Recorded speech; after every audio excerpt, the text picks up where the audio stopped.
The head of the self-styled Libyan National Army LNA, has said his forces liberated the eastern Benghazi city after years of fighting with Islamists. Field Marshal Khalifa Haftar said the city now enters a new era of security, peace, and reconciliation.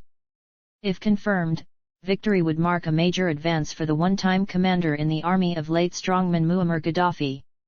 The LNA is not recognized by Libya's unbacked government in Tripoli.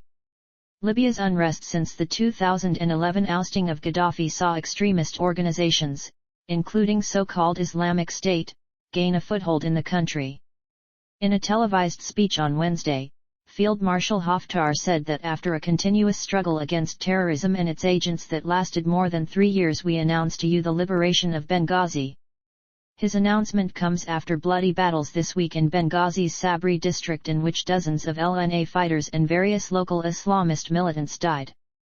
Pictures posted on social media sites showed some civilians in Benghazi and other parts of the country celebrating the end of a bitter conflict that left large parts of the country's second city in ruins and displaced thousands of people in recent years.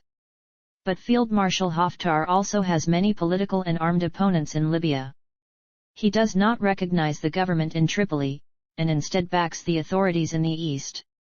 Opponents accuse the commander, who has backing from some foreign powers, of trying to impose autocratic rule in Libya.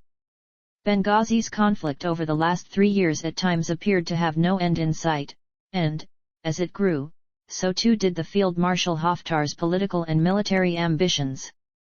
This is a significant gain for him, and a city that has been aching for respite from the war. Opinions over the conflict in Benghazi are largely divided. Many will be celebrating what they see as a war brought to their doorstep by Islamist militias at a time when political actors in Libya barely acknowledged there was a problem there, despite the near-daily bombings and killings in the city.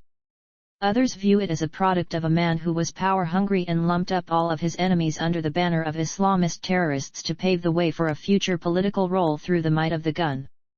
His short address dedicated to the people of Libya had an unusually reconciliatory tone, but it is not one that will ease worries over what his, or his opponent's next move might be.